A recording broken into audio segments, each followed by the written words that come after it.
you find yourself crashing shortly after breakfast? By the time you get to work, you're hitting the coffee machine, you're craving sugar, you're craving sweets. All day long, you're either between caffeine and sugar, just trying to get your energy up. Well, it could be what you're eating for breakfast. Today, I'm going to count down the 6 worst things you can eat for breakfast and give you some good alternatives, too. The first thing on my list is pastries. So that's danishes, cinnamon rolls, any kind of sweet pastry item. The reason that these are on my list is because most pastries are made with just kind of your standard white flour. So it's a processed flour, and I've talked about this in previous videos, but when you're eating a processed white flour, that's empty calories. And so basically what that means is you're getting calories, but they don't really contain any nutrition. They don't really contain any fiber. They don't contain much in terms of nutrients. So I know we hear that term empty calories a lot, and sometimes we may think in our heads, oh, it's an empty calorie, they don't turn into fat. Well, wrong. Empty calories do turn into fat, and they turn into fat more so than your more nutritious calories that you get from a nutrient-dense food. Another thing about pastries is that they're also going to have a lot of sugar in them. So whether it's sugar or high fructose corn syrup or whatever that is going to spike your blood sugar, of course. So the worst thing you want to do in the morning is spike your blood sugar. It's going to not only make you hungry again sooner, but it also is going to really deplete the amount of energy that you're getting. So you may get that initial burst of energy, but as we know by the word sugar crash, pretty soon your energy is going to crash back down. So pastries, you're rarely getting any sustainable energy from them. It's a lot of empty calories, and it's going to spike your blood sugar and give you a sugar crash. So some good alternatives to pastries. If it's the carbs that you're looking for, then I would encourage you to look for 100% whole wheat flour pastry items. Sprouted grains are really good as well. You want to make sure that it doesn't just say wheat or it doesn't just look like wheat, but you actually want to read the label and make sure it says 100% whole wheat. And that's going to be a lot better carbohydrate that's going to give you some energy, give you some nutrition. If it's the sugar that you're craving in the morning, which is why you're reaching for pastries, then I would recommend fruits.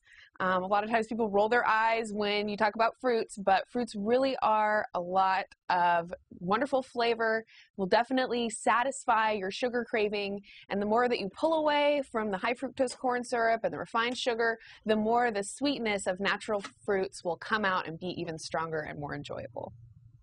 The next item on my list is cereal and skim milk. Cereals are actually the #2 most purchased item in grocery stores in America, falling short behind sodas. So cereals, something that almost all of us will reach for in a hurry. For a lot of people, it's something that they're eating maybe once or even twice a day. The problem with cereals is similar to the problem with pastries, and that's that you've got a very highly refined wheat or corn going into the cereal, empty calories that are coming from something that doesn't have very much nutrition and isn't going to really give you any energy that your body can use. And so you've got a blood sugar spike that happens as a result of eating those highly refined flours and the sugar that cereal is also going to contain. So some good alternatives to cereal would be oats or oatmeal. If you read the back of the label, you can look for 100% whole wheat cereals.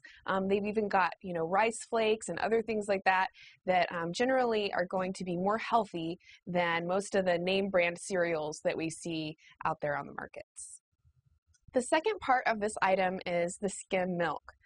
Skim milk is not only shortchanging you on the flavor, but it's also shortchanging you on the nutrition that you would gain from milk. So the fat content in milk is necessary not only because it's good, healthy fats for our body, but also because the fat in the milk is really crucial for digesting the rest of the milk, digesting the proteins and the lactose and the other components of the milk. So you really want to opt for at least 2%, if not whole milk. Of course, you want to, organic milk is going to be better. Grass-fed cows is always going to provide you healthier dairy than what you would find if you go for the skim milk or if you go for the other conventional brands of milk. The third item is egg whites or egg beaters, egg white omelets. A lot of people have been avoiding the egg yolk because of the fat content or the cholesterol, but ultimately this is not doing your body a service, and it's not doing anything for the flavor of your food either. So you want to be eating the whole egg. The yolk is actually where most of the nutrients, the good omega-3 fats, are. So when you're just eating the egg white, not only are you less able to digest that egg, but you're really missing out on a lot of the nutrition. Eggs have a whole lot of protein in them. They are very, very healthful and a great option for breakfast. You can hard boil them so that you just kind of cook them once and then you have them in your refrigerator for the rest of the week. Then they kind of can be a quick on-the-go kind of snack. So eggs are really healthy, but you want to make sure that you're eating the yolk as well. The next food that I want to address is the fake butter spreads and margarines. A lot of folks have been getting rid of the butter in favor of these spreads, thinking that they're more healthy, but really and truly those spreads are taking an oil, a vegetable oil like canola oil or sunflower oil or something like that, and then hydrogenating them and whipping them at really high speeds so that they will take on the consistency and the firmness of butter. But that process of hydrogenation or partial hydrogenation actually creates trans fats and some other chemicals that we really don't want in our systems. So the alternative is to eat real butter. Butter is not only delicious, but it has a lot of good fats, a lot of good oils that our bodies do need and that our bodies can use. Coconut oil is also another really good spread. Some people don't like the flavor. I happen to love the flavor of coconut oil. So it's great. You can use it as a spread on toast, but you can also cook with it. So butter, coconut oil are always going to be better than a fake butter spread or margarine. The next breakfast item on my list is soy protein smoothies. Now there's a lot of different information out there right now about soy, and I don't want to get too heavily into it, but it's becoming more accepted now that soy is actually very hard for the body to digest. It's used a lot in Asian cultures, but they really only use the fermented forms of soy. So that's tempeh, natto, miso, and they don't consume a whole lot of tofu. But here in the States, we find out something is good for us and we kind of, go crazy with it.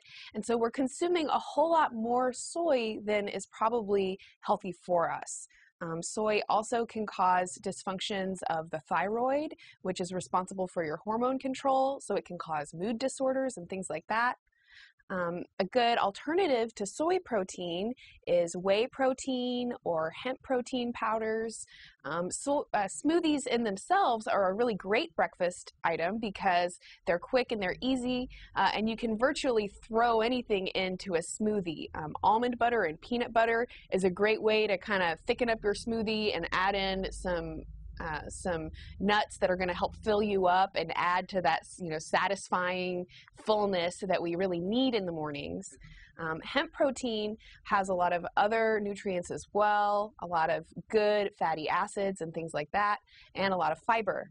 So if you are somebody who relies on that protein shake in the morning, I'd encourage you to look at some of the alternatives to soy and try to eliminate soy from your breakfast smoothies as much as possible. The last item that I want to address is coffee. Coffee has a lot of different health effects, and you can check those out either on our channel or online. But basically what I want to get across in this video is that coffee alone is a really bad breakfast. Coffee is not only taxing to your adrenal glands, and as I mentioned, having a lot of other negative health benefits, but it's definitely not a good substitute for breakfast. It's really important that we're eating some good nutrients in the morning. When we wake up, a good thing to start with is a glass of water, but then from there, you really want to aim to get some nutrients, to get some good fats, to get some good proteins, so that you're really helping your body create energy and make you less likely to have to go back to the coffee machine over and over, trying to get out of that like lethargic morning slump that it's so hard to get out of. It's really important. So if you're eating meats, even meats in the morning can make a great breakfast. Some lean meats would be really good. Eggs, things like that. Fruits with almond butter or peanut butter also makes a great snack in the morning. But you definitely don't want to skip breakfast and just have coffee. If giving up coffee is something you can do, try alternatives like tea. There's even some coffee flavored drinks out there as well. So if you can give up coffee or drink less coffee, that would be good. But at the very least, just make sure that you're eating something in conjunction with your coffee. In a future video, I'm going to give you some more good examples of whole food snacks that you should be incorporating into your diet. And in another video, I'm going to give you 5 tips on how you can make your healthy foods taste better. Thank you so much for watching my video. I hope that some of this information was useful to you and interesting to you. Please give me a thumbs up if you liked it. Go ahead and leave me some comments down below. Let me know if there's other foods you're interested in learning about, or if there's questions that I may have raised for you in this video. And please go ahead and subscribe to Psyche Truth. If you liked this video, we have hundreds of more alternative videos ranging from sexual health to psychology to mind control. So if you liked it, go ahead and click on me to enter the Psyche Truth channel.